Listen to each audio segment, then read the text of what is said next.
नमस्कार दोस्तों, आपको जानकर बेहद खुशी और गर्व होगा कि दुनिया का सबसे वेटेस्ट प्लेस यानी दुनिया का सबसे अधिक वर्षा होने वाला स्थान हमारे भारत देश में ही है।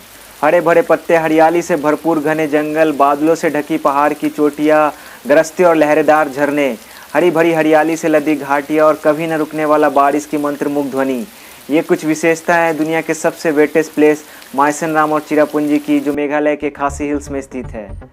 इतनी अत्यधिक बारिश होने के कारण ही मेघालय शब्द का मतलब ही है बादलों का घर। माइसेन राम और चिरापुंजी में कई कई दिनों तक लगातार धुआंधार बारिश होती रहती है। 15-15 दिनों तक सूरज नहीं निकलता। बारिश का इंटेंसिटी इतना तेज़ होता है कि गांव वाले घास का इस्तेमाल करते हैं अपनी छतों को साउंड प्रूफ करने के लिए। घरों में बादलों का आना आम बात है और जंग लगे हुए साइन बोर्ड्स ये बताते हैं कि आप दुनिया के सबसे नम स्थान पे हैं। आज हम जानेंगे इस वीडियो में क्यों माइसेन राम और चिरापुंजी दुनिया का सबसे नम स्थान है और क्यों यहाँ इतनी ज़्यादा बारिश होती है और यहाँ के लोगों पे इसका क्या असर पड़ता है।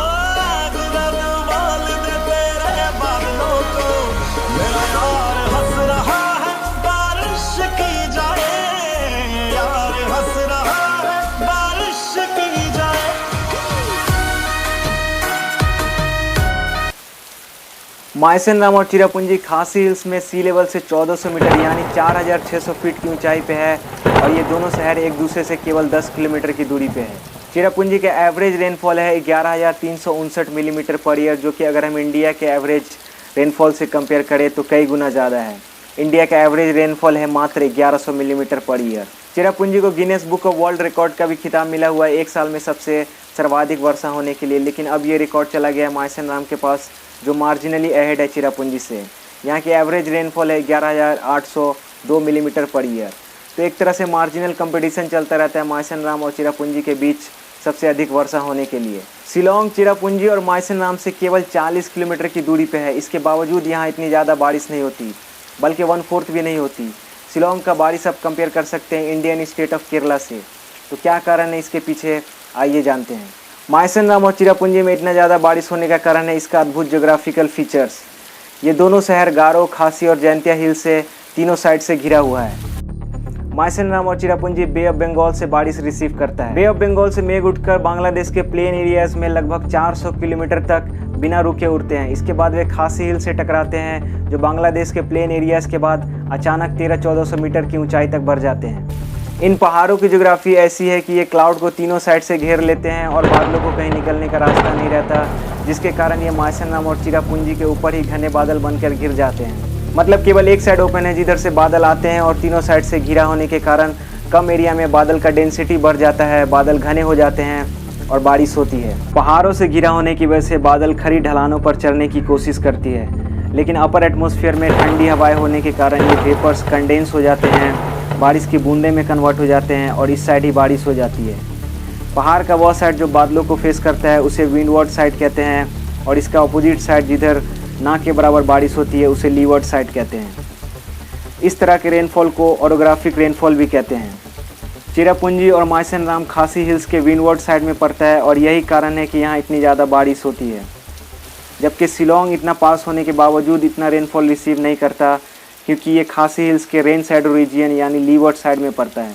माइसेन राम और चिरापुंजी के लोगों को इस बात का बहुत कम अंदाजा है कि उनका दर्शनीय और सौंदर्य से भरपूर स्थान Guinness book of world record hold करता है सबसे अधिक वर्षा के लिए। यहाँ के लोग हर सर्दियों में महीनों तक बरसात के मौसम की तैयारी करते हैं, कई दिनों तक लगातार बारिश और धूप नहीं निकलने की आशंका में।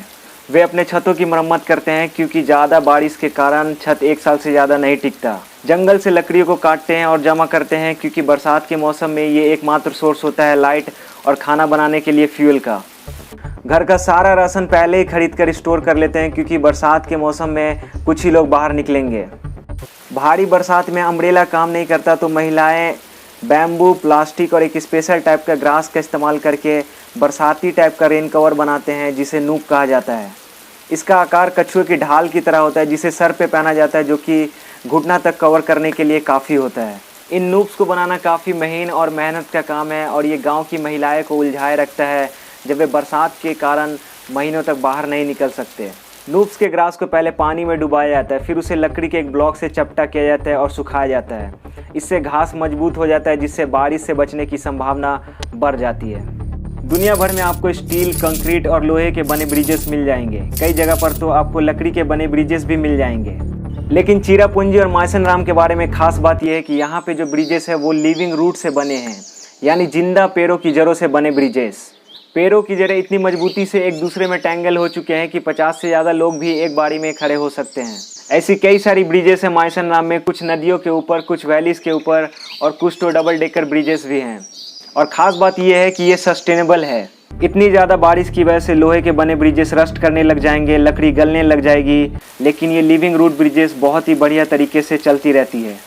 इन ब्रिजेस को बनाने का क्रेडिट जाता है खासी ट्राइब के पास। वो बैम्बू की लकड़ियों का इस्तेमाल करते हैं इन ब्रिजेस को बनाने के लिए और बड़े केयरफुली पेड़ों की जड़ों को उस पर आने देते हैं और धीरे धीरे ये जड़ें मजबूत बन जाती हैं कई सालों बाद उस बैम्बू के ऊपर लिपट कर। ये लिविंग रूट ब्रिजेस सही मायनों में एक कल्चरल जेम है और क्लाइमेट चेंज से फाइट करने का एक जरिया भी। कल्चर की बात करें तो काफ़ी अनोखा कल्चर है माइसेनराम और चिरापुंजी का रेस्ट ऑफ इंडिया से। यहाँ के लोग मैट्रिलिनियल सिस्टम फॉलो करते हैं, मतलब शादी के बाद हस्बैंड अपनी वाइफ के घर चले जाते हैं, हस्बैंड ससुराल में रहते हैं और इनके बच्चों का टाइटल माँ के लास्ट नेम से लिया जाता है। घर की सबसे छोटी बेटी को जायदाद दिया जाता है और यही अपने परिवार का देखभाल करती हैं। ऐसा इसलिए होता है क्योंकि पहले के दिनों में ज़्यादातर पुरुष युद्ध लड़ने के लिए निकल जाते थे और महिलाएं परिवार का पालन पोषण करती थी। तो लॉजिकली ये ज़्यादा बेटर और कन्वीनियंट आइडिया था महिलाओं को ये दर्जा देना। यहाँ पर मैं आपसे पूछना चाहूँगा कि क्या समाज में बेटियों की बेहतर सोशल स्टैंडिंग के लिए और शोषण से बचने के लिए पूरे इंडिया में मैट्रिलिनियल सिस्टम फॉलो होना चाहिए या नहीं? कमेंट करके अपनी राय बताइए। घाटी में इत्मीनान से तैरते बादल, दूध से झरने, पशु और पक्षियों का चहकना, नदियों की गड़गड़ाहट और भीगा भीगा प्रकृति का सौंदर्य से पूरा स्थान जीवित हो उठता है, जिसकी मनमोहक सुंदरता को देख के आप मंत्रमुग्ध हो जाएंगे। तो दोस्तों इस वीडियो में इतना ही है। अगर वीडियो पसंद आया तो इसे लाइक करें। माइसेनराम और चिरापुंजी की कौन सी बात आपको सबसे खास लगी कमेंट करके बताइए। और अगर आप इन फ्यूचर यहाँ किसी के साथ जाना चाहते हैं तो उन्हें ये वीडियो ज़रूर शेयर करें और ऐसी इन्फॉर्मेटिव वीडियो के लिए चैनल को सब्सक्राइब करें। My name is Asif and thank you so much for watching.